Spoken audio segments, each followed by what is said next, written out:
sets. All engines go. Welcome to the angle.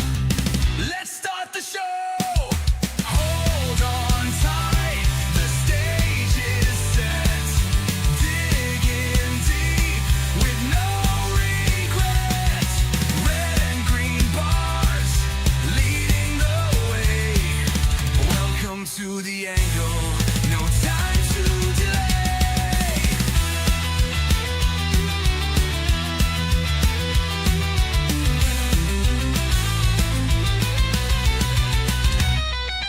Markets rise and markets fall. Atomcash is ready to answer the call. While the bulls charge hard and the bears dig deep, the angle will keep you on your feet. Hold on tight, the stage is set. Dig in deep with no regrets. Red and green bars leading the way. Welcome to the angle, no time to delay.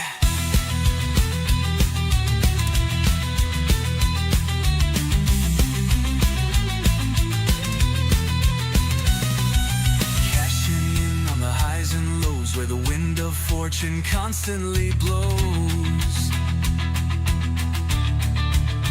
No looking back, keep your eyes on the prize. Fuel the run with a fire that never dies.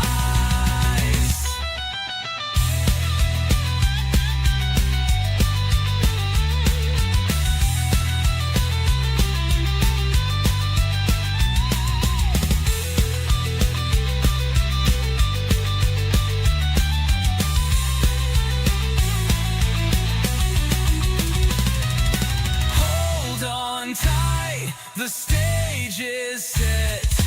Dig in deep with no regrets. Red and green bars leading the way. Welcome to the angle, no time to delay.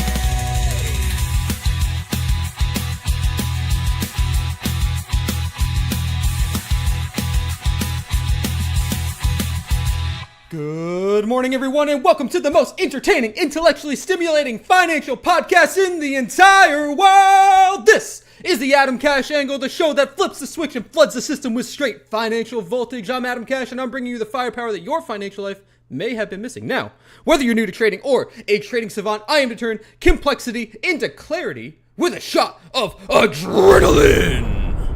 Like the adrenaline. Well, today, a little bit different show. We're going to do some live trading and market analysis as per usual. But today is now Big Money Monday. And what's cool about Big Money Monday, it's something new we're going to try here. And essentially what I want to do here is highlight positions that you may want to consider for your own personal portfolio, more of a longer term. So we're looking at investments and swings. So a lot of people have a focus on short-term trading. I want to bring your focus to a little bit longer term and look at some opportunities like we'd like to talk about on the show quite a bit. And that's how I personally believe you build a lot of wealth. So that's what Big Money Mondays are always going to be about. And anything that I personally talk about on a Big Money Monday, I will follow up in the future as well. So if I bring up a position on here, and if I say if I'm already long a position or I open a position even live on the program, we'll keep eyes on it too. So you know exactly where my head is at all the time. So I'll have a little segment going forward on this Big Money Monday program, segment, whatever you want to call it. But that's the theme of the show today. So we'll do what we normally do here in the morning anyway. We'll look and see if there are opportunities in the market in general for any day trades or anything like that. We'll look at some catalysts for the week, but then we're going to dig into some big money things. Now, something I brought to your guys' attention, and I want to highlight it real quick before we get into it, and we'll talk about it a little bit later, is Kronos Group. We talked about this 2-3 weeks ago, and I think I even made a video on it. I'm not sure if I uploaded it or not, but I mentioned that this is a good, solid, long-term investment, especially if you want exposure in the marijuana segment. This is a company, already has distribution, barely has any debt, solid company in my opinion. We had some news overnight in regards to Trump looking to basically ease or declassify how marijuana is seen right now. Obviously, all those stocks are going to get a bump off of that because one of the major catalysts I said long term for a company like this is obviously if it becomes decriminalized or at least yeah, I guess decriminalized and taxed, obviously would be great for the economy. But if it becomes decriminalized, it opens up a whole market legally, federally, across the whole United States. And this is a company I believe will take advantage of that. I mentioned that I have been, still am very long, basically in this big old base range down here. I think I have an average of like $1.50, $1.70, somewhere in there. And I've been building along for basically I've been long all the way back here too. I've just been adding and adding basically since COVID. I've been adding and adding this name because it gets better and better and better, in my opinion. This is a great company I want to keep an eye on. When I brought it to you guys in the program, I think it was sitting just shy of $2. Now trading in the pre-market $2.60. So this is a solid stock still. You're going to want to watch this 200 MA on the weekly. We'll talk about that later. But just want to give a quick update on CRON. If you are someone who has been watching the program, you know that is a company I'm very big on. And that's one of these names I want to highlight here on Big Money Monday. These long opportunities where if you're patient, they will pay off. A lot of us can make money day trading the market, swing trading the market, but you want to know where to put all this newfound money, right? You made all this money in the market. Yes, you could keep shoveling it into day trades and swing trades, but don't you want to have some longer term wealth that you can build? Something to cushion the volatility of the market, something like that. Look for those longer term opportunities when you could chill on a stock. Imagine like Krone eventually goes to $20 like it did in the past, and you bought a wealth of shares at $2. You could sell calls at 20 and you won't even feel it and make free money. That's how I like to think. So hopefully you guys appreciate that. Now, let's take a look at our catalysts for the week. Let's see what we got coming down the pike. Today, it looks like a boring day. We do have Trump. This was just added. This wasn't here this morning. Apparently having a press conference today at 10 o'clock on crime. So maybe watch like your, what is it, Axos? AXOS, right? I think that's the cop cam. No, it's AX something. AXON. Maybe keep an eye on them. This is like the people who make the police cameras, I believe, right? I'm like 99% sure. Pretty sure they make the body cameras for police officers and other things like that. All their self-defense kind of stuff, law enforcement equipment. Keep an eye on this company. If you're long this company, it's a big company also, by the way, $66 billion company. I don't hate this company either. Just saying you want to keep an eye on this one. With that press conference here, if you have exposure to an adjacent industry, defense probably, you want to keep an eye on that conference today at 10. Outside of that, we don't really have too much coming down the pike today. Looking forward to tomorrow. We have CPI. What else we got? 2 Fed speakers. Barkin tomorrow at 10 o'clock. We also have 10:30. Outside of that, pretty slow day tomorrow. Looking forward to Wednesday. Barkin again on Wednesday. You got Goolsby on Wednesday. You do Bank of Canada meeting minutes. Probably won't do anything there. So you got 3 Fed speakers on Wednesday. Okay, over to Thursday. Not much on Thursday except jobless claims and PPI. So you'll get a bump there either which way. Man, Barkin's talking a lot this week. Barkin 3 times this week. Again on Thursday. And Friday, Trump is meeting with Putin apparently. So watch that or any adjacent things like Russia, ETF, stuff like that if you have exposure. And my favorite, Michigan sentiment, as well as OPEX. So we are in OPEX week, so be very mindful of that. Volatility will be high, especially on your weekly contracts. All right, let's take a peek at the market and see what we got going on for the day today. So actually, let's zoom out to the daily here, zoom in, and we'll get rid of my doodles so you guys can see a little clearer. All right, so we had those 2 down days, or a few down days in a row. We had a short little grind up here. Volume's a little iffy. It's not awful, and it looks worse than it is, mainly due to the fact that when we came down on higher volume. So that does distort the image a little bit, but if you just look, even if you just put your crosshairs here like you'd see on my chart, volume's okay. It's not awful for this little grind back up, but it's not on higher volume. So that's something not necessarily to be concerned about, but at least be conscientious of. We do have the daily SAR here, and you guys know how much I love my SAR indicator.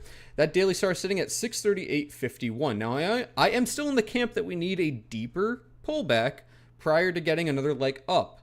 With that being said, I could be wrong. I will be okay being wrong, and that's kind of part of trading the market is when you're wrong, admit you're wrong and change your strategy, change what you're looking at. And it's possible I am wrong in this scenario because the weekly, although a bit over extended here, could go again. And the monthly still, I eventually, again, as I explained on the show, we more than likely need to back test that original SAR break, but so far we haven't done that just yet. And this monthly candle so far is actually shaping up to be a bit better than it was originally looking. So I would be very neutral this market right now, especially this week. I wouldn't be too over leveraged bullish or bearish right now, just because we're sitting at a pivotal point where obviously people are going to want to short the market at all-time highs, just because it's kind of an obvious thing to, if you're going to take a stab, you take a stab there. But you also have this daily SAR break that could happen with a MACD flip, and bulls are still holding momentum with a 62 RSI. So it's iffy. Now, keep in mind, we have NVIDIA earnings coming up on the 27th. I, again, am still in the camp that we need to pull back a bit more, but we did kind of clear that pullback with this candle here, and it's been grinding a bit higher. Currently at 182 in the pre-market, roughly. Again, I'm not someone saying short NVIDIA necessarily, but I do want to bring something to your guys' attention. Keep in mind, the SPX SPY, whatever you want to call it, the general market, the weight of... I'm sorry, I shouldn't say the general market. Let me correct myself to be very literal. The weight of the S&P 500, the weight of the SPX is really held, 35% of it is just your Mag 7, right? We talked about Meta on this program and how it's a little shaky here. Now, you backtest the EMA. If we get some volatility here, it's got to clear over like 775, 777 even before we get some momentum to the upside where it looks like it could get a continuation here. Talked about Microsoft not showing a lot of strength here, and it still is not showing a lot of strength. I would reevaluate when the gap fills, see what happens. But that looks like it's written in the cards here. Google, let me turn my doodles back on. Google is looking okay because we broke that 197. So again, this was my barometer for looking at how tech may perform in the market. And I said if you break 197 on Google, that would be a better sign for the market looking more bullish near term. So this is like your most bullish Mag 7, at least in my opinion. With the exception of Apple, who had a crazy move here. Some sort of leveling out here has to happen. However, with that being said, it's a crazy candle in the week too. It has drawn down and kind of built some level of a base. If you zoom out here on the daily, we're just kind of farting around. So getting some level of a breakout here isn't really too crazy to think about. And you have it on higher volume. So maybe a lower volume back test of this 224 or the 200 MAs where I'd look to reevaluate again. I wouldn't chase it, but I would look to reevaluate again in this area and see how things balance out with Apple specifically. Tesla's getting super, super tight. And again, this one could go either way. So I'd be very cautious here, either which way. You're making lower highs, essentially. You're making higher lows. So it's going to break one way or the other. Really what I want to highlight here in general, what I'm saying, and Amazon's kind of questionable. Bezos keeps selling. We're sitting around 220 pretty evenly. It's bullish as long as it's north of 210.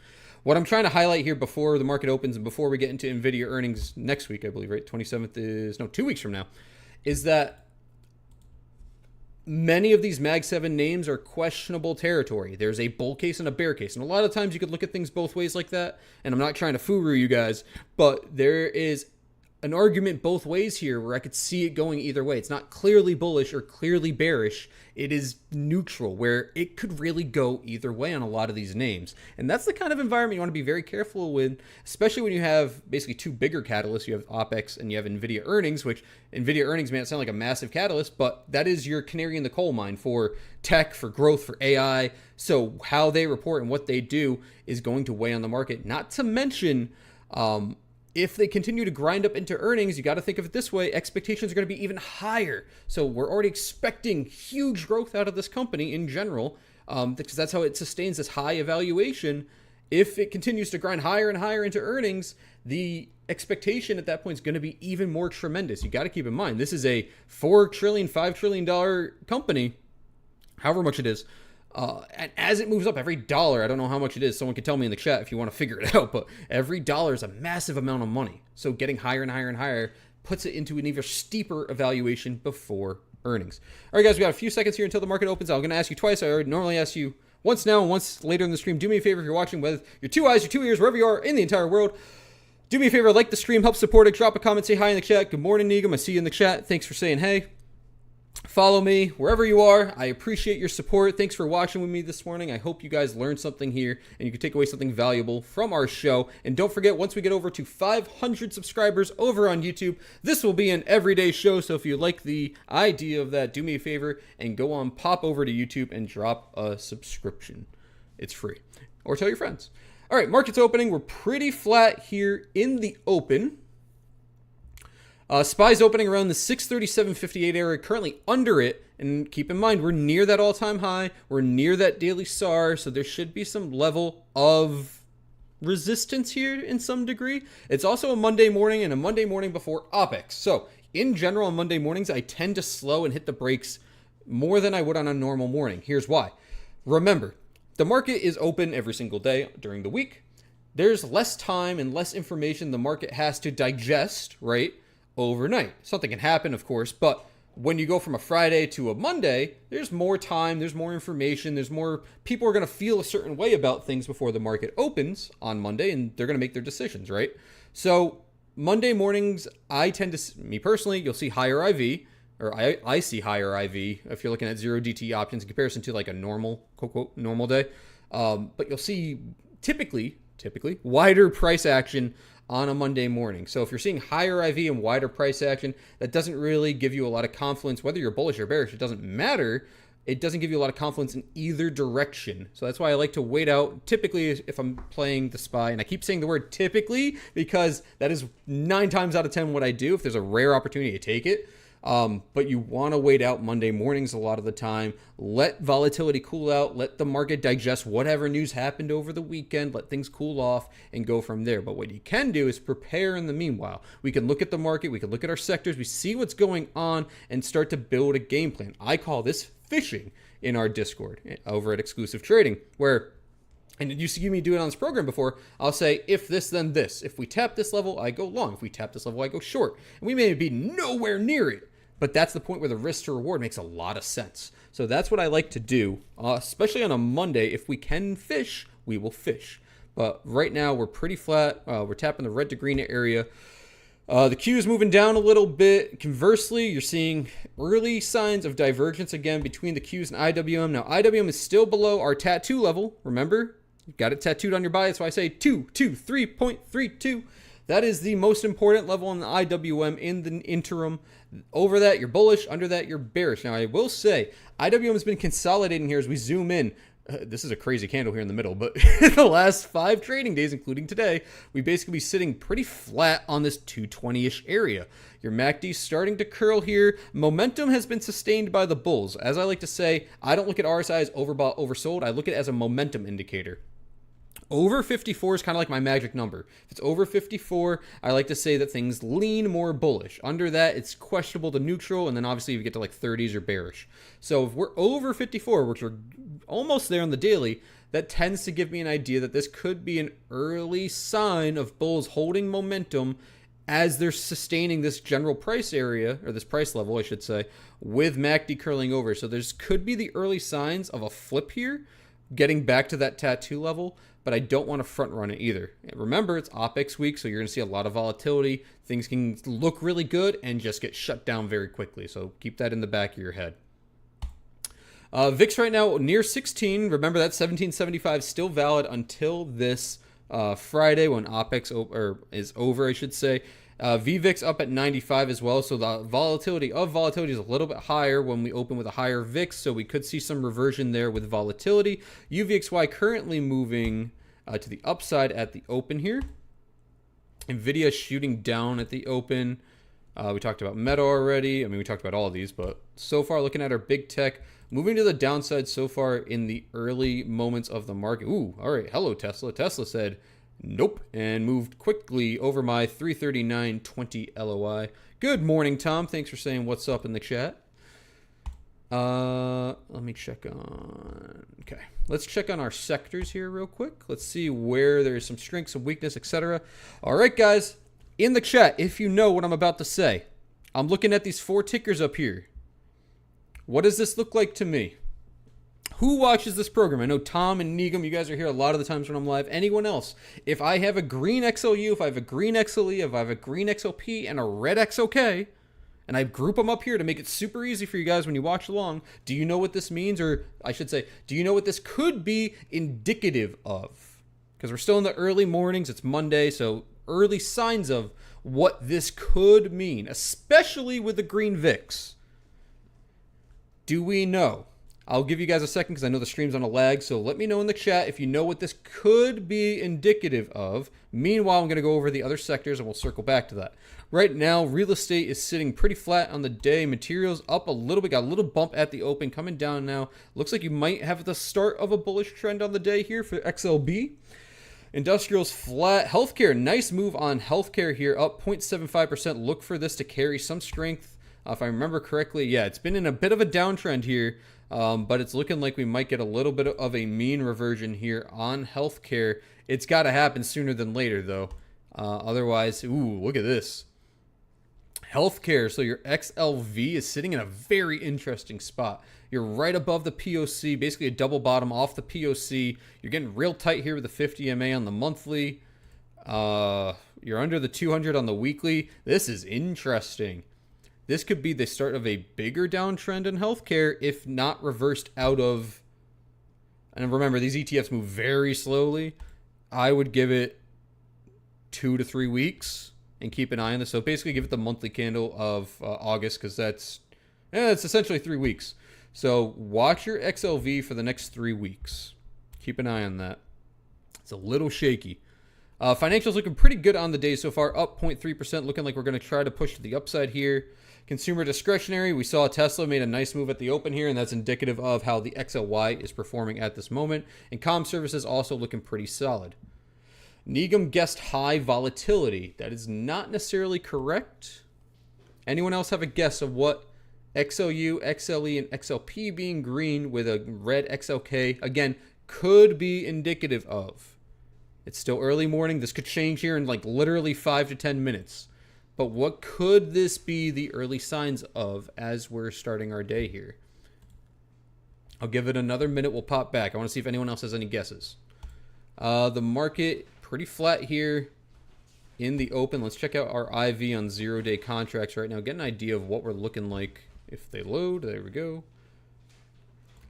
We're like on the nose here for IV. So implied volatility, or in general, we're at 24%. So we're in the 24 percentile, meaning volatility 76% of the time is greater than it is today. So that typically shows that trends today should be established and held, barring a news event to increase volatility or anything like that. With that being said, price action is very tight so far. This is why I say wait out Monday mornings, because there's a lot of news to digest a lot of the time. And we're not really... I mean, what is this range actually? Let's see, 58. What's that, 70 cent range, something like that? 5, 6, 7, 8. Yeah, 80 cent, 70 cent range in the first 8 minutes. Not great. Toby says low risk asset rotation. Yeah, Toby, pretty right. I'm just going to touch up a little bit because you're not necessarily wrong, but you're pretty right. So when we see this, this is your warning sign that there could be potential movement into defensiveness. That's what Toby said, low risk asset rotation. Remember, your XOK is your growth, big tech, growth, AI, etc. Now, again, this could change, right? We're looking like we're starting to get a little bump here in the XOK, so we could actually see this reverse. But as it was sitting at the open, when we see tech going up and we see our defensive sectors, so that's your utilities, your energy, and your consumer staples, which are now, we're starting to see the trend reverse in real time. When you see these shift green and you see XOK shift red, that could be a risk off movement for the market where we're taking money out of the higher risk investments, higher growth investments, and putting it into safer things. Utilities don't go out of business. Consumer staples don't go out of business. People need energy to live, right? These are the things. This is your safer quadrants of the market. So if the market gets spooked, meaning typically higher volatility, red XLK, and green movement, so we're seeing flow into XLU, XLE, and XLP, that could be indicative of defensive posturing in the market, which isn't necessarily bearish, but it is cautionary, I should say. So it's more risk off. Remember on this program, we talk about risk on versus risk off. Sometimes things aren't necessarily bullish or bearish, they're risk on or they're risk off. That's a big difference. You got to make sure you have that understood, because you can be a risk on bear, risk off bear, risk on bull, or risk off bull. Kind of depends. You can still lean one way or the other. Right now, for me personally, as we're looking at the market, I'm risk off really in general right now, especially how and where we're sitting on the SPY. But I'm willing to shift gears as we go, because as I explained to you before the market opened, there's a bull case and a bear case kind of in both directions right now. And especially with... Wow, Peloton's taken off. I'm going to cut myself off here in a second. I just got an alert. Especially with how the SPY is sitting right now, you want to be careful. Now, I'm going to pop over to Peloton. Oh, what a beaut. Oh, what a beaut, mate. I have $7 October calls for this, which I should probably trim some out that I alerted in the Discord. So, hold on, guys. Let me... What a beaut. Soundhound is also pushing for those of you that have interest in Soundhound. Oh, what a 105% gain. Wait, no. I gotta calculate that. That's a little off because I added some. Let's see. Let's see. Just checking on my phone. I hate looking at things on my phone because sometimes it's just like hard to read. Not hard to read, but hard to figure out what I'm actually sitting at. All right, I'm gonna trim some of these out for those of you that are in our community. That's a 105% gain on a swing position on Peloton.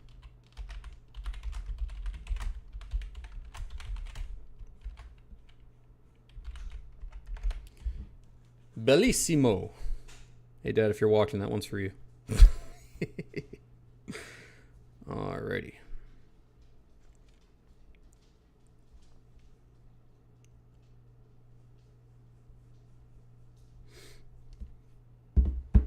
Okay, 176. Sorry, guys, give me 1 second here. Multitasking. And this is the kind of thing I want to talk about with our Big Money Monday.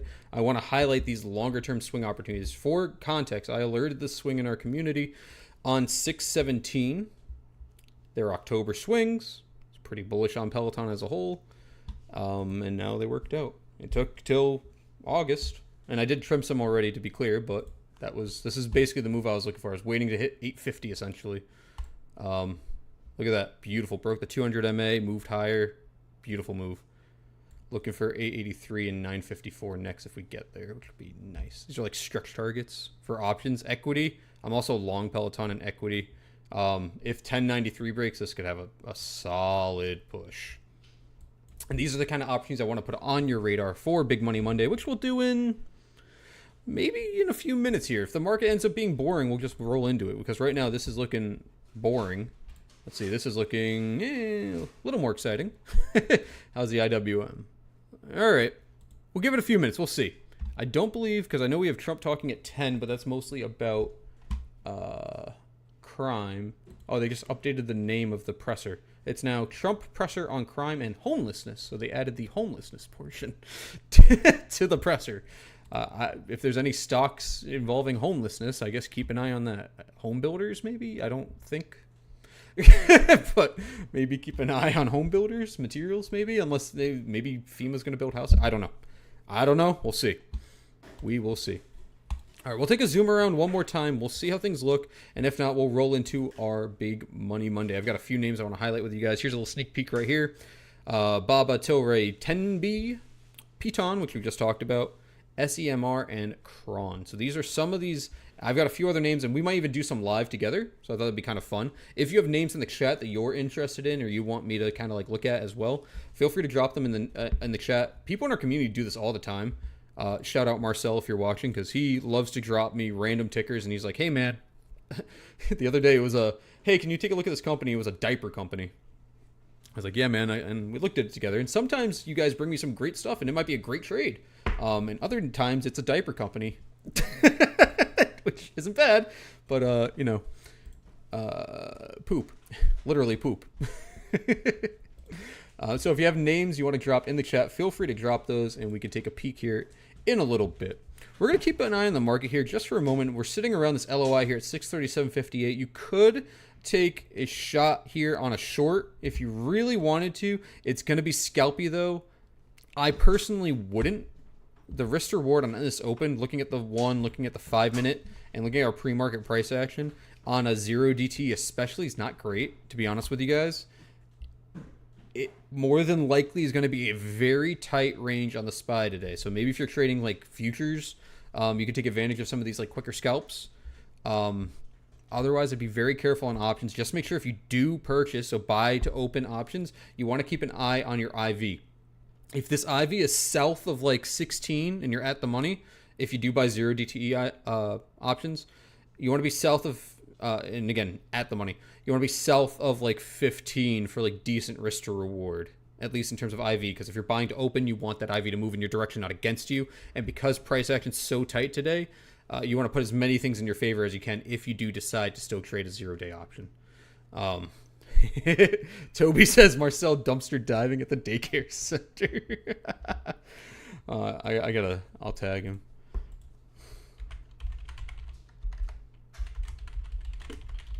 It's funny. That's funny. All right, we'll take one more look around and then we'll roll into our big money Monday. Guys, do me a favor if you're watching right now. We've got just a little over 120 viewers across every social media that I'm on right now. Do me a favor wherever you are. If you haven't already, I asked you twice a stream, so this will be the second time. I will not ask you again. Do me a favor, interact with the stream wherever you are. If you're on YouTube, drop me a quick like. I appreciate it. Quick comment, say hello in the chat. Some of you are. Hi. If you're over on X, follow me, subscribe, all that cool jazz. Wherever you are, Twitch, Kick, Instagram, whatever. Do any little bit of interaction with the stream. I know it's annoying. I know I hate when I'm watching something and they ask for this kind of interaction, but it does a lot. It helps me out here on the channel. I'm a very small fish in a very big pond, and any of your help, if you appreciate the content here, it goes a long way for me. It's your thank you. To me, that's all I want. Just drop a little interaction. The algorithm loves it. And if you haven't already, pop over to YouTube, drop a subscription. Once we hit 500 subscribers, this will be a daily show, and I don't have to say that little line every single time I do a plug anymore. So if you don't want to hear me say that anymore, go over to YouTube and subscribe. Tell your friends, tell your dog, tell your cat. Go over, make a YouTube account, and subscribe. All right. Like I said, we'll do one more look around the entire market, then we'll roll into our Big Money Monday here. So SPY sitting around this LOI. Qs, where are we in relation on the daily? Oh, we just made a new all-time high, actually, on the Qs. So today's high of the day is a new all-time high on the Qs. That's good to know. We did break that daily SAR there on Friday as well, so keep an eye on the Qs. IWM is sitting so tight here. You're actually building, that POC has now moved, actually, to basically where we're sitting. POC is 221.10, so we're about 16 cents higher than the POC on the daily, and that's including price action going all the way back about 4 months or so. I wonder how far back we can go on this. Ooh. This is a busy range. I know you got a lot going on my screen here. You watch this green dotted line. I'm trying to include as much price action. Let's see. So if we go here, there we go. Pretty close. 2025, about 5 months of price action. This is still basically where we're sitting, 220.24, where the most volume is traded. So a very strong pivot point just from a volume perspective here on the IWM. And you can see, let's get rid of these doodles. This is our volume profile on the side. So this shows volume by price. Down here is volume by time. So big difference. So volume by price, you can see here, it's a big block of buys and sells here. A lot of volume, a lot of trading here. Whenever you see this area, support, resistance, whatever you want to call it, it's an area of liquidity. It's where people are long, where people are short, getting out of this area, whether up or down, and this is called a volume profile gap. See this gap here, where the bars are smaller? People have to close out the positions, reevaluate, whatever. You want to keep an eye on when you get out of this range either which way. Now, the top of this range is right around that tattoo level of 223.32. And on the bottom here, or at least going into this range, around that high, hold on, let me turn my doodles back on. The GP there, or the top of the GP, at 219.34. So very key technical area between these two levels. We got about $4 of wiggle room on the IWM, so really interesting to see. And firing down right now. Qs are flat, so I wouldn't touch the market today unless after Trump speaks, maybe he says something that gives us more directionality in the market. If I'm a betting man, and I'm not trying to rain on parades here, I think we're going to lean bearish on the day.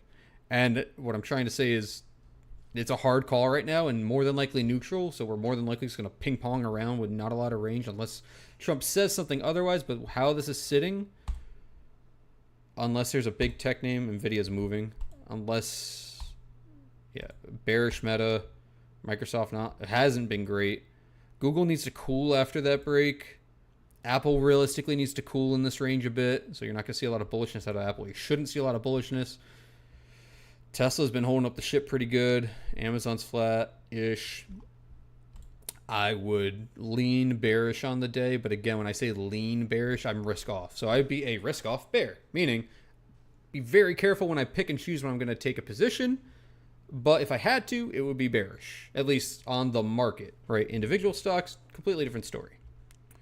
Speaking of which, Oh man, that Piton exit, pretty solid. Look at that. I had that LOI 850. We went 851. Not too bad. If I give you guys the lines and doodles to put on your chart, they're pretty good. I'm just saying.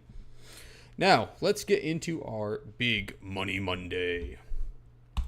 First name I want to highlight to you guys is Baba. So give me 1 second. Oops, that is not what I wanted to open.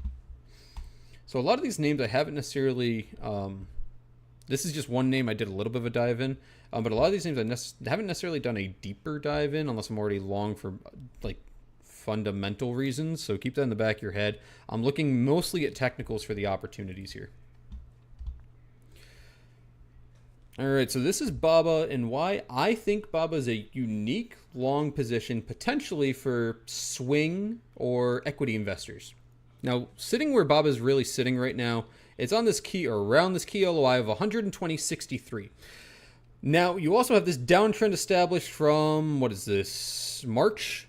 Continuing down also as we swept the lower LOIs down here and the 200 MA, we bounced up and you've been making not necessarily lower highs because you made another lower low here, but we've been respecting the 200 MA as it's been kind of finding its balance here, right? Big move up, came down. A little bit lower, a little bit lower. This was the exception to the rule, backtesting the 200 MA. And now we're sitting here where we're kind of making, depending on how you look at it, inverse head and shoulders, little baby cup and handle, whatever shapes you like. Again, I'm not a big shape guy, but you're respecting and you're underneath this downtrend trend line, but you're cooking up here like you could have a pretty nasty move here across multiple time frames. And I say nasty to the upside, so good nasty, not bad nasty. As this is sitting right now, it looks like you're consolidating before a potential breakout on the daily. You have decent RSI sitting at 53.82, so it's right in my sweet spot of what I look for bullish momentum. Your MACD on the daily is a little finicky, but it makes sense because we're respecting, again, this downtrend here. Now, let's zoom out a little bit and look at the weekly. And look how this is setting up here on the weekly. You're respecting your 50 MA as we came back down, and you're, again, getting tighter and tighter on your price action here. Again, looking like on the weekly, if you want to have a deformed cup and handle, I know some of you like shapes, you got that deformed cup and handle there. I don't like shapes, but you do have that kind of look here in terms of price action. You broke the weekly red SAR here, and you're starting, again, respecting your short-term EMAs, your 8 EMA, your 13 EMA, your 21 EMA on the weekly. MACD starting to curl over, bullish RSI at 54. Looking at the monthly, and we'll get rid of my doodles here, you can see a little bit clearer.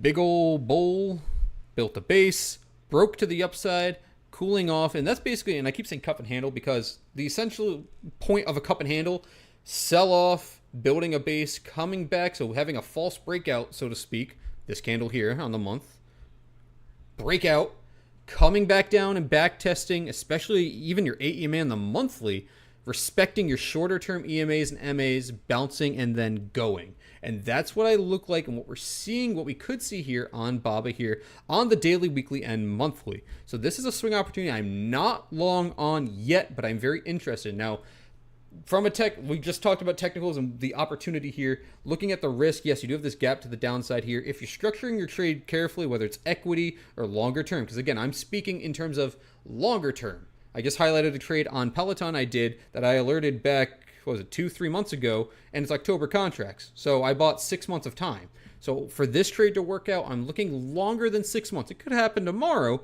but I need to buy enough time to give me enough of an edge here. So whether you like equity, whether you like doing a spread, or just directional calls, whatever your game is, make sure you're hedging time as well, because this could kind of fart around, reject for a bit, but it looks really solid.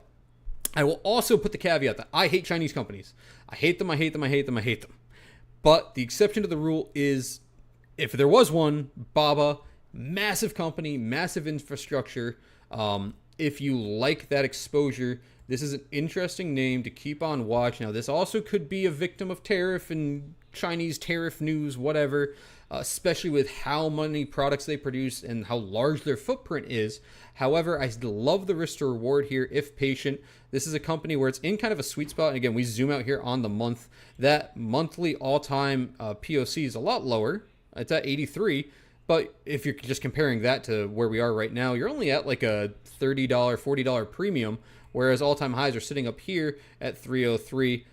Currently sized right now at a $285 billion company. Wouldn't shock me to see this company either double or triple in market cap if you're patient. So breaking all-time highs at some point wouldn't necessarily be shocking to me, especially with how this is setting up here. I believe we're due for a strong markup on BABA to break all-time highs. If I'm a betting man, that happens prior to 2027. So that's my analysis on BABA and what we're looking at here for the medium to long term.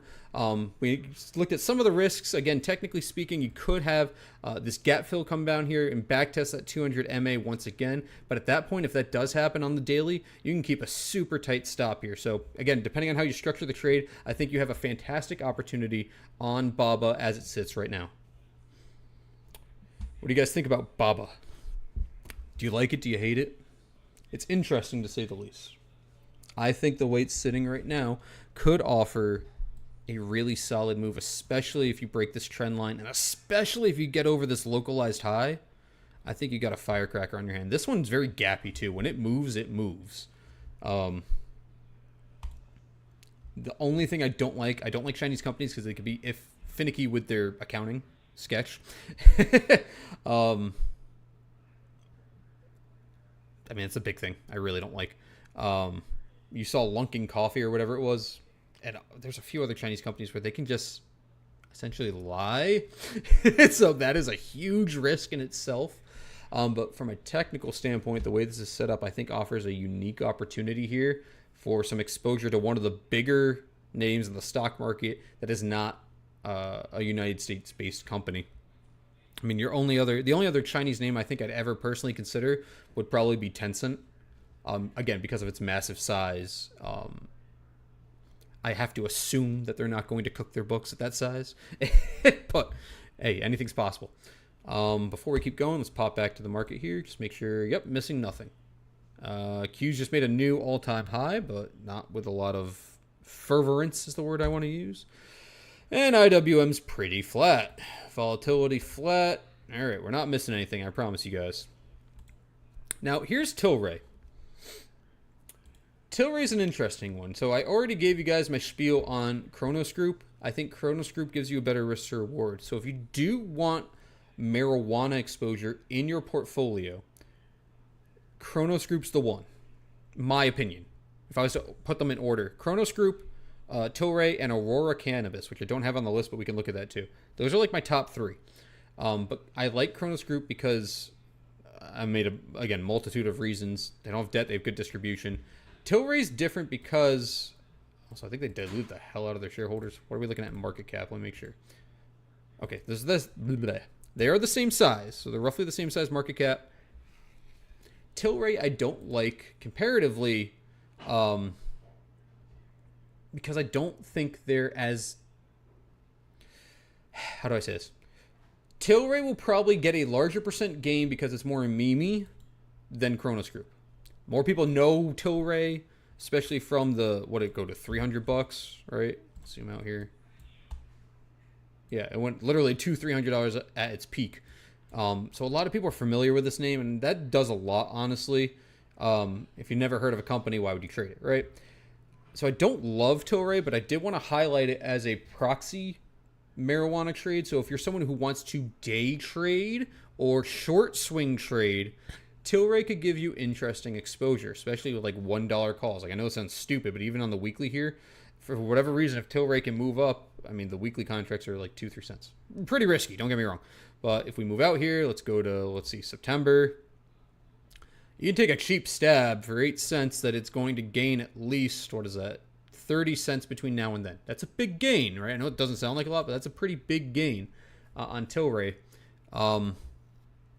And it's got to break this 200 MA before you get too excited. But I wanted to put Tilray on here because I do want to focus Big Money Mondays mainly being more swing or investment ideas.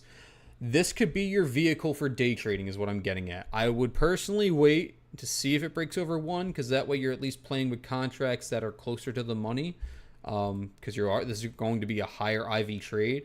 But if you are someone who has a smaller portfolio and or even a larger portfolio, you can de-risk yourself quite a bit by using some of your time to your advantage here.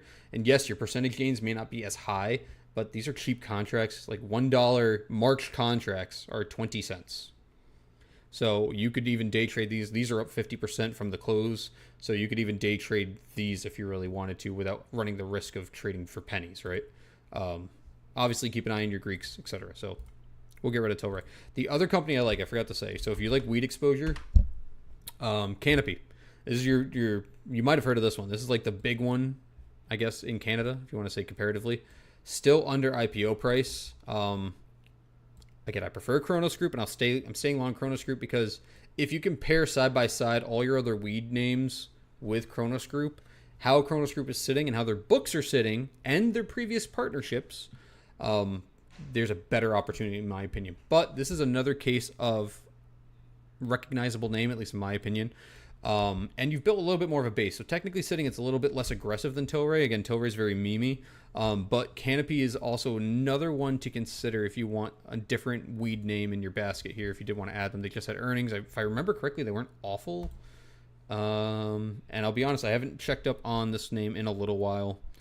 So I don't know what their earnings were. I just skimmed it the other day. Reports strong cannabis revenue growth. Okay, so they're probably good. So maybe keep this one on watch too. Toby says, I have Baba also on my list. Would like to have another test of the 200 MA. Yeah, so that's what kind of I was alluding to there. That it definitely could happen on Baba. That would also fill the gap. So that would clear up a lot of questionability. Because you also have a gap within the gap within a gap. So you have a gap here technically unfilled, and then another gap here. So you have 3 gaps in the same area that are unfilled here. But gaps don't have to fill right away. And that's why I said, I mean, look at these candles. The price action is very gappy in general. It moves overnight very hard, obviously. It's a Chinese name. So it could move lower. That's why I said structure your trade smartly.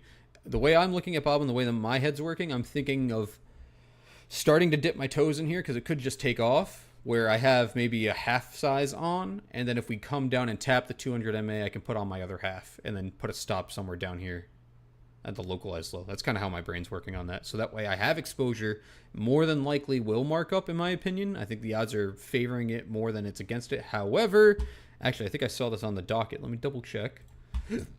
I think, yeah, the US-China tariff deadline, I guess, is tentatively tomorrow.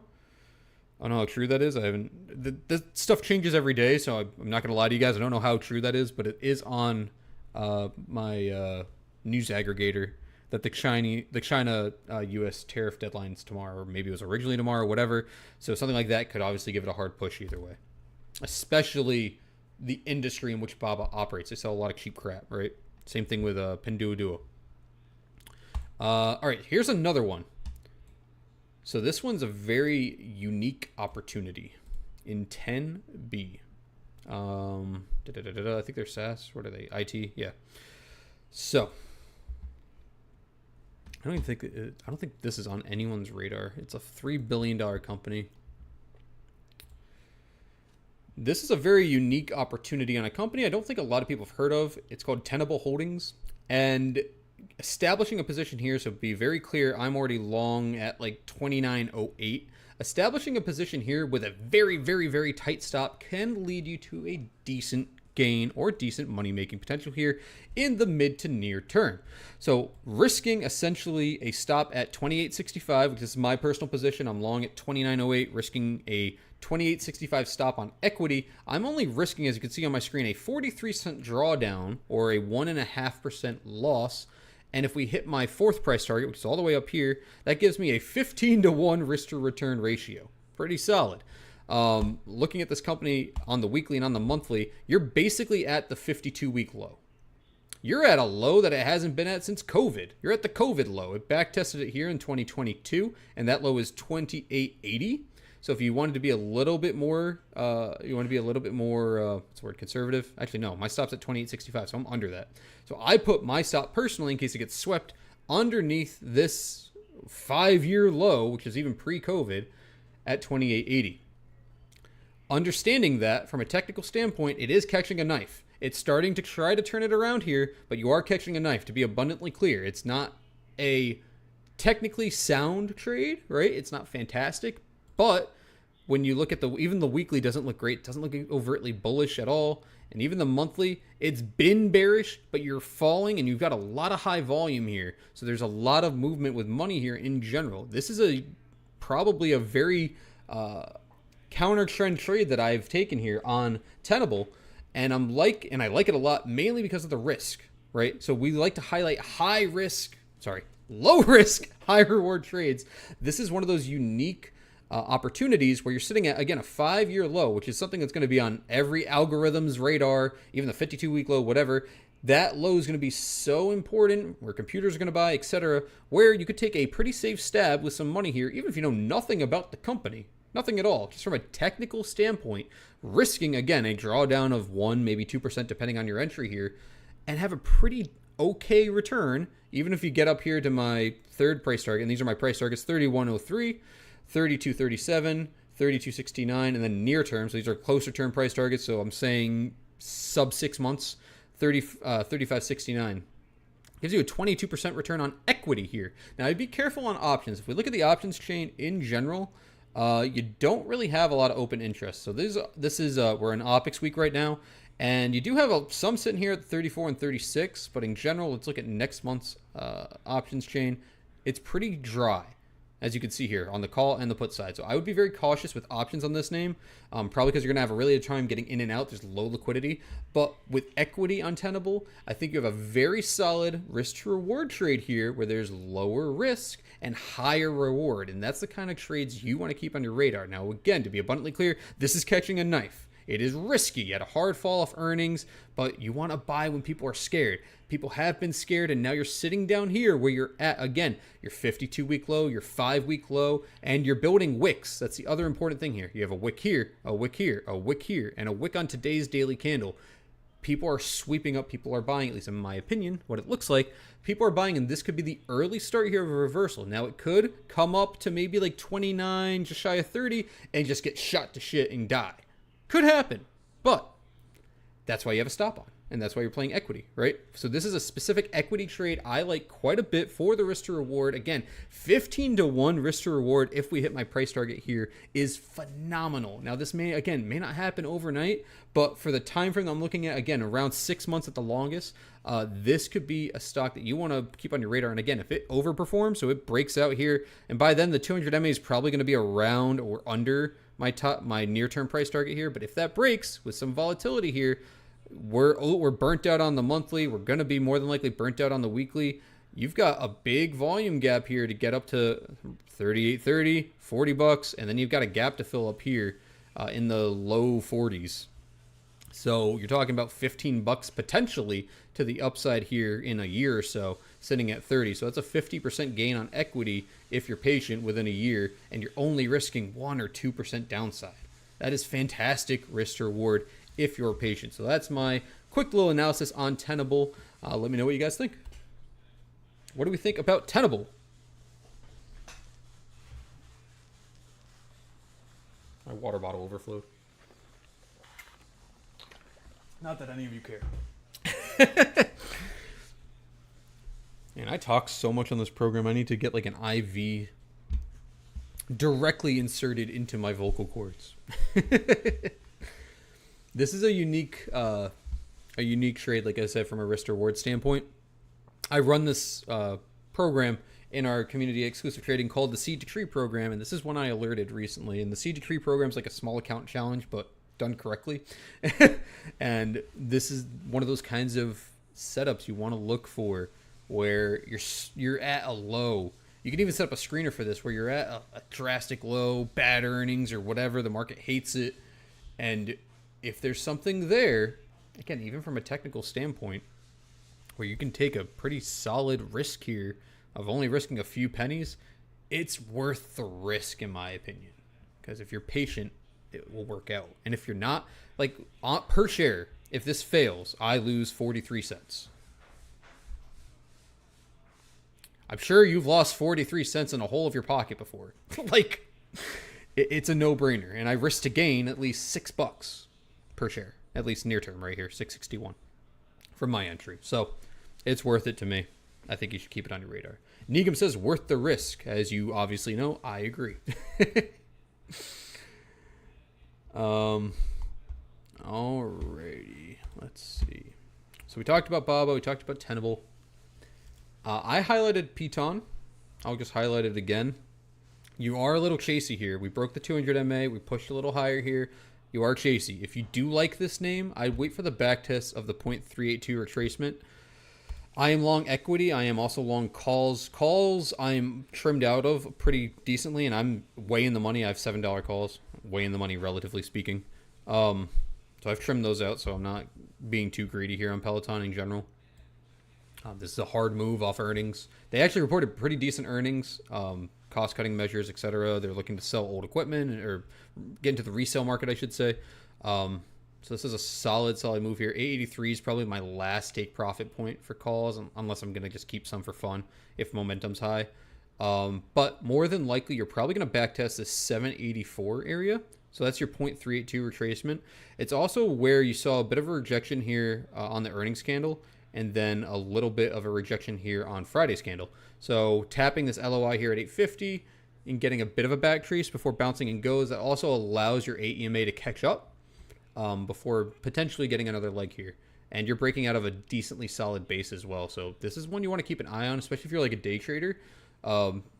Wait, I would say, for if you're looking for a short swing, and short meaning time, not bearish, wait for that 784. I think it's your sweet spot where you have pretty balanced risk. Then look for a long, in my opinion. But this is one you want to keep on your radar. Again, it's moved pretty quickly, pretty recently. It's had us a lot of short interest, so you could speculate a lot of the short interest is now coming out. People are closing their shorts right now as it pushes. De-risking, right? Wouldn't shock me. So let it do its thing. I wouldn't chase unless you're day trading it already, and kind of go from there. In fact, I'll put my money where my mouth is. I trimmed a good amount. I'm debating if I want to trim a few more. Yeah, what the hell. I'll trim a few more as I'm talking about it. Why not? There we go. Wonderful. I'm basically going to runners on it, so I don't have to worry about it. But I set a few price targets and let it kind of do its thing. If they hit, I'll get auto-filled, and if they don't, whatever. Those are the best kinds of trades. Again, I got those for 87 cents. They're now selling around 188.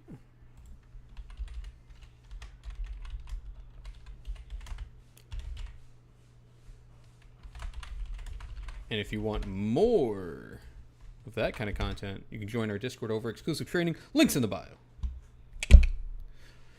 Toby says, you gonna execute some options on Piton swings. You mean, am I gonna open new ones? I was long as of 6/17 on the 7 calls for October at 87 cents, which are now trading around 188. Am I gonna open new ones?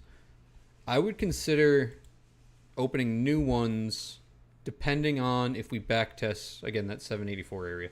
This is up too high too quickly for me, where I want to sell into high IV. I don't want to buy now.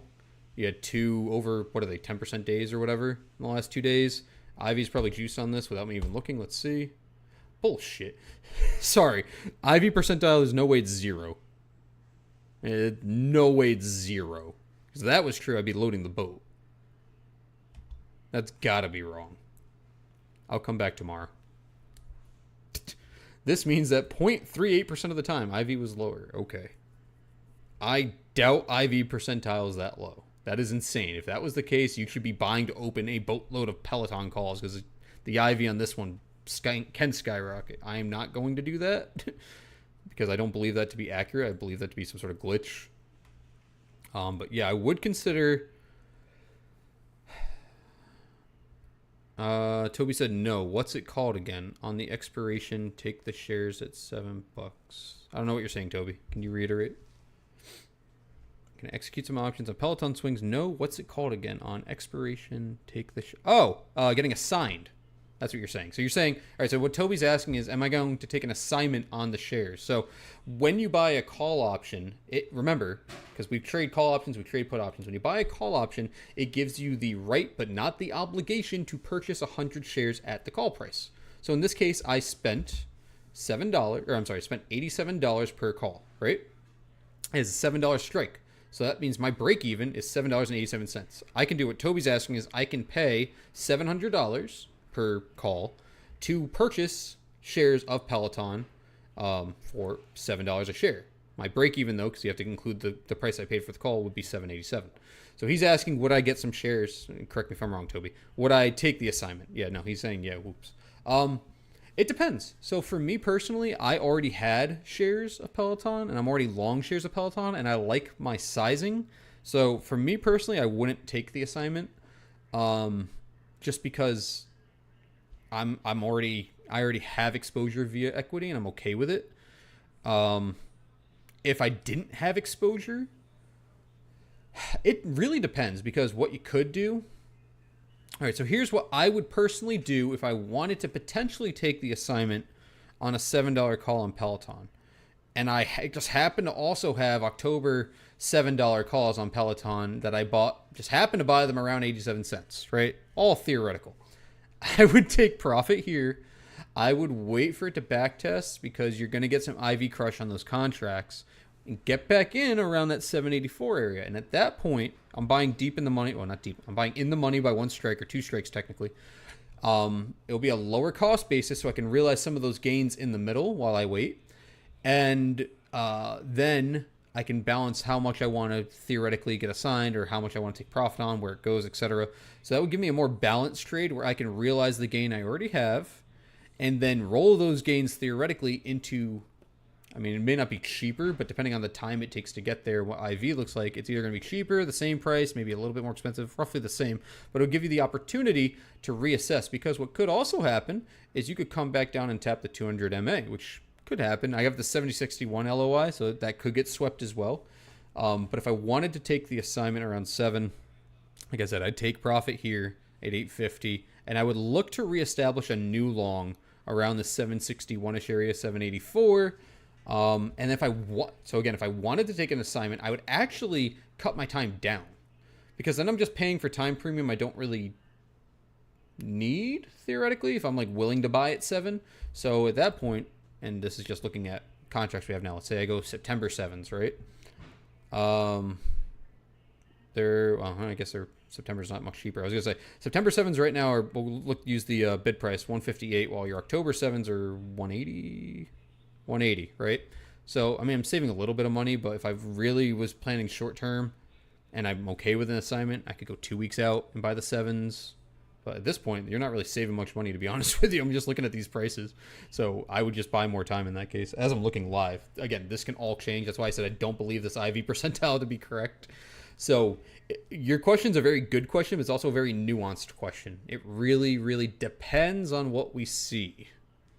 So it's hard to say. But for me personally, I wouldn't take the assignment because I already own shares. So I don't want necessarily more shares. Hopefully that makes sense. All right. Another Big Money Monday name. I got to add these to a new watch list, and I'm going to call it Big Money Monday, and we'll follow up. Like that. This one I almost got stopped out of. This is SEMR.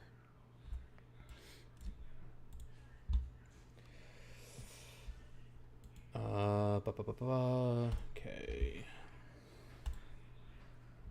So another Big Money Monday idea we have here is SEMR, SEMrush Holdings. This is a SaaS company that's offering a very interesting setup. Now, I am, full transparency, I'm long around this 720-ish area right now with a very, very, very tight stop down here at 705.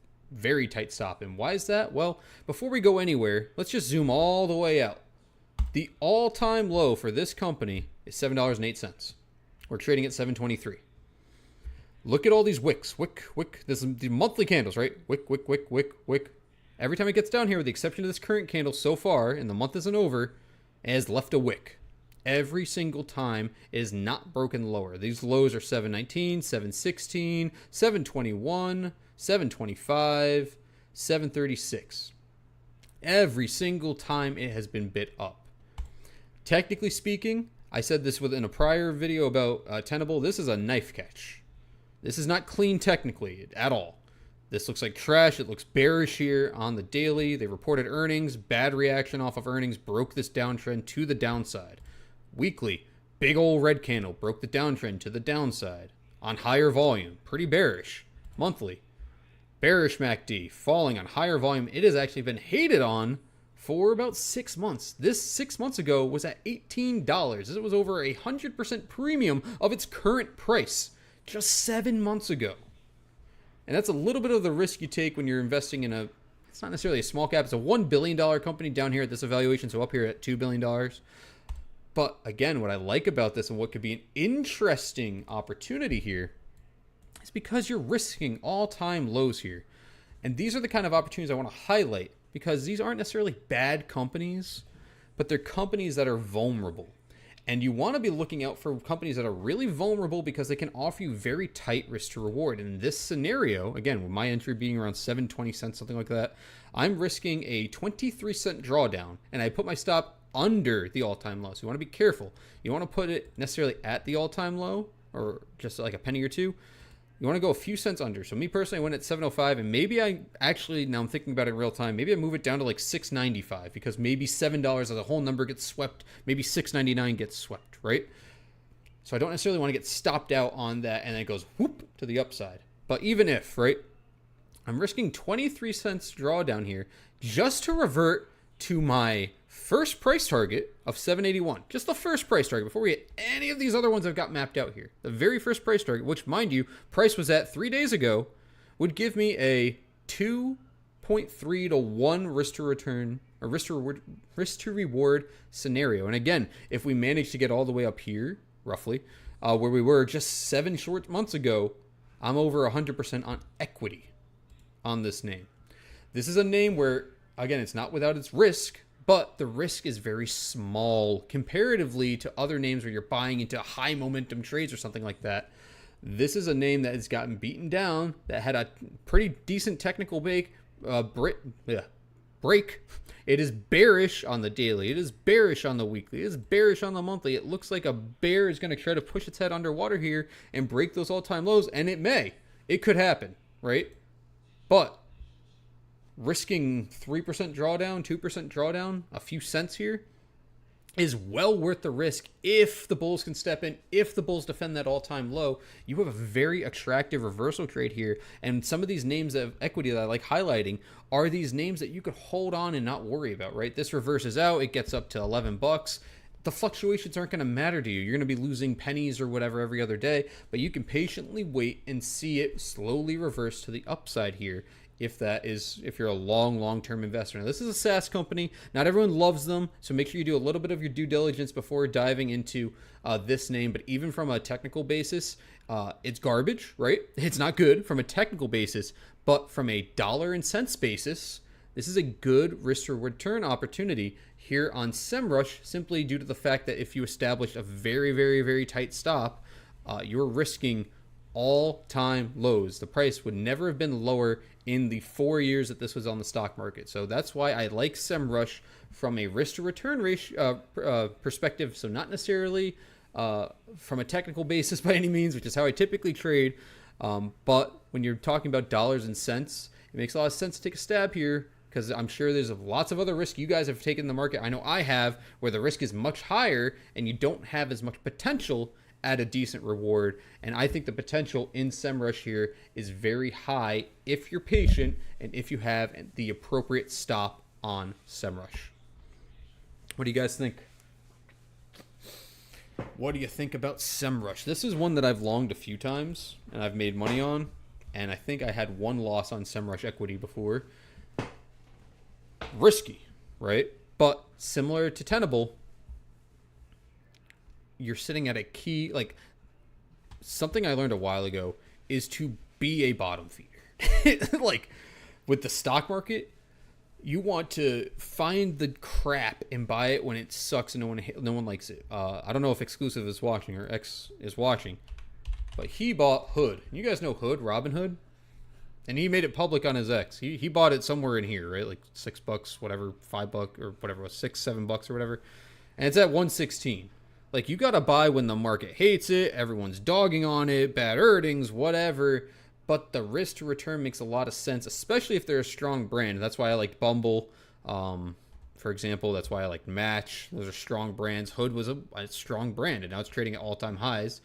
and it's a $100 billion company, right? So, not saying that SEMrush or Tenable are strong brands, so they don't have that going for them, but the risk to return here, the risk to reward, I should say, is very solid, because you're only risking a tiny drawdown, especially on equity. You can get stopped out and you're out, right? You don't risk to get drawn down even more. But it gives you potential for upside here, and that's what I really, really, really like on all these names. What do you guys think about Big Money Monday? Toby says Peloton could be good sell to open puts opportunity at that level. I agree. That's actually a solid way to look at it, Toby, because you could sell to open puts at 7, and that way you don't care if it sinks below because you're going to buy a position at 7 anyway. So that's another way to look at it. I like that. I like that more than buying calls and taking the assignment. That makes more sense. That's a better way to look at it. What do we think, guys? Did you like your first Big Money Monday? I'll be honest with you guys, I got a lot going on in the background right now, both with our community and in my personal life right now. We're moving a lot of things around, so I anticipate the next one to be a little bit more, what's the word I want to look for? Exciting, but these are some opportunities I think are really solid that I think would still be good considerations for you guys that I am bringing you. Gonna circle back around to the market right now, and as you can see, it was a great day to not touch the market, as I highlighted at the open. Even though the Qs are pushing a new all-time high, the range on the day so far on the Qs is $2, which not bad. Better than SPY. SPY's range has been actually, let's do this, make it easier. 637, about $1. So really tight range on SPY. IWM about $1, $1.20.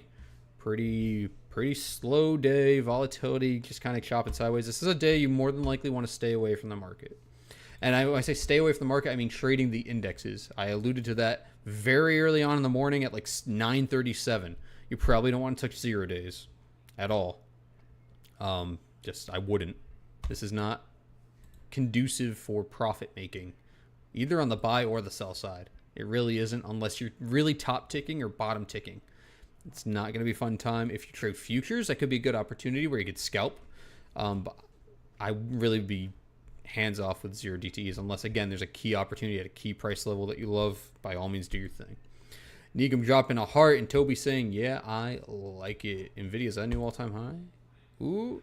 NVIDIA's 30 cents away from a new all-time high here. Current all-time high, 183.88. I do want to touch on what I said again. Next week is their earnings. I'm sorry, 2 weeks from now. 3 Wednesdays, but 2 weeks from now.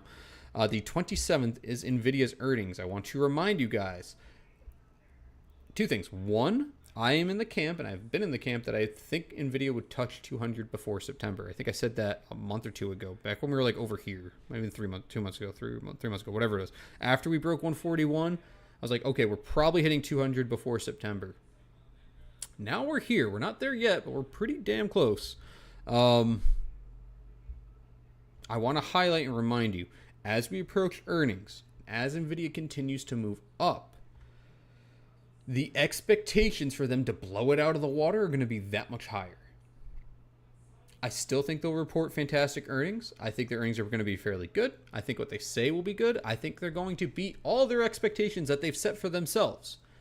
However, will their expectations be, will their reports be as good as the market is essentially front-running them to be? If this continues to go, especially if we tap 200 before earnings, I would be very, very, very, very careful as a bull into NVIDIA's earnings, because we already all know NVIDIA's a lofty evaluation. That's not an argument for anyone. We're all going to say it's a very high evaluation, but it's hard to put a price on the future. It's hard to put a price on AI as a whole going into the future. If we continue to tick up, though, into earnings, you're building in this expectation that's going to be fantastic, and what if it's not? What if it is still phenomenal? Amazing numbers. They beat on every metric, and it dumps 5 or 6%, 10%, because it's just not good enough. It's great. They beat their expectations, but it's just not sensational. It's not above amazing, right? It's just iffy. That is my big warning that I will tell you all, because I feel, especially if we grind up. Now, this is a completely different conversation if we reject this area, which is a possibility. We could break it today. But if we build some level of resistance up here, we come back down, and like I said, sitting 170, 175, I feel a lot better. But we come back down before earnings. You can feel better as a bull going into earnings. You had some people take profit. It cooled a bit. Some people are shorting, whatever. You feel a little bit better. I'd feel even better if we backtested the 50 MA. That's a deep fall, right? That might be the earnings move. We'll see. I'd feel even better about being a bull into NVIDIA's earnings then because we're dropping the evaluation of it, obviously. So that would put the ball more in the bull's court. As it climbs up into earnings, though, it makes it more risky. So please, please be careful. I know almost everyone and their dog has NVIDIA exposure or some adjacent exposure. Just be very cautious if this does move into their earnings. Now, you got, like I said, what is that? 5 and 12 trading days to go before their earnings. A lot can happen in 12 trading days. So we will reassess, and as I do on the program, we'll talk about it some more as we go along here. But as it sits right now, again, I'm not bearish, I'm not bullish, I'm risk off. Actually, I would say I'm bullish. I've been bullish since 140, 136. But I would be risk off. So big difference. Remember we talked about risk on, risk off? Risk off bull. That's how I would define NVIDIA where it's currently sitting. We talked about Meta, Microsoft we talked about, Google should cool today, Apple should cool. Apple needs to cool for a day or two, honestly. Watch it to sustain south of 227.11 today. I'm not saying necessarily it needs to die, but we'll just watch it stay under that today. Tesla, I think we're going to break out this week. I mean, you already got a hard break. You're up almost 4% here. I think it's technically, I'm not drawing lines here, but it looks like we'd have a break of that downtrend here on today's candle. So see if there's continuation there. I'm still bearish sub 360 on Tesla. If 360 does not break, this is going to go down eventually. Now, this is a really good sign, though, to be fair. You've built some level of a pennant here. You're starting to break to the upside. You broke the red daily SAR. This is a good sign for the bulls here, but you're not out of the woods. This is a good start, though. If the bulls are going to reverse this, this is the time where they have to step up in, like, essentially this week. On this candle, there needs to be follow-through. There needs to be volume. There needs to be a hard push. Now would be the time to strike on this weakness for the bears. This is the time, if you're a Tesla bull, you want to see them push through. If there's failure, and if there's a higher volume rejection this week, I may actually look at puts at that point. Because, I'm still bearish sub 360. All right, I shouldn't say puts. I should say a bear position. Let me phrase that differently. I will look at a bear position. Because if it stays sub 360, and especially on, look at these last 4 daily candles here. Pretty decent move here. If it can't sustain, especially through 145.72 and 152.78, these two levels up here, if it can't sustain through that with good volume, there's a high probability it's going to come back down, back in this range of at least 320. And if the bears strike then, this is getting drawn down. Cool. All right, guys. I think that was a pretty good show. I'll look at our sectors before I go. Or if you have any questions in the chat, drop them right now before I say c'est la vie. Oh, look. The roles reversed here. XLU, XLE, and XLP all flipped red. And tech flipped green. Interesting. The roles reversed. Yeah, so that's interesting. So today would qualify for sure as a risk-off day. It's interesting that we see our defensive sectors red with a green tech. The tech isn't really green by much. I'd be a risk-off bear today. I think I said that at open, but I would be a risk-off bear. I think the market will lean bearish today, but I would be risk-off, meaning I wouldn't be too fervently bearish. I wouldn't be aggressively trying to buy puts or short or anything like that. I just think the trend that we establish on the day is going to be a bear trend unless something material changes. I think NVIDIA should come down a bit. Meta's still bearish. Microsoft has been, they had a little pop here, but Microsoft has been grinding down on the weekly. Google needs to cool. Apple needs to cool. Really, it's up to Tesla. If Tesla can melt to the upside, it will give you some bullish confluence. And Amazon is going to float around here. So looking at just the Mag 7, remember we talked about this at open. Was it 35% of the stock market is the Mag 7, right? So the big players in the stock market are leaning bearish, you want to be a little cautious. And we do have green volatility, right? You're up at just shy of 16 here, 1579 on the VIX. VVIX has been decaying, so we're seeing VVIX come down, so it's saying volatility is going to become less volatile as the day goes on.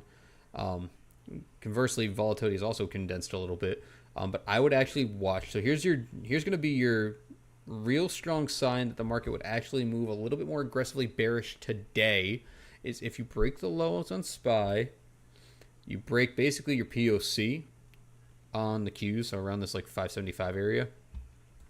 You see VIX curl up and VVIX continue to grind down or stay sideways. That specific scenario will more than likely lead to a bear trend day.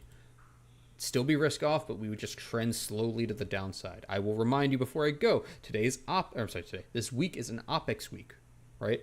A lot of money's moving around. Every time we have an OPEX week, it tends to be a little, I shouldn't say every time. I got to watch my wording here. Frequently on OPEX weeks, the market tends to shop, right? It sometimes has a big move, right? Because it's a stock market, but it tends to, a lot during intraday price movement, it will chop. It might have a big swing up or down, but then it will revert to chopping. It's just a lot of points in the day, it will chop.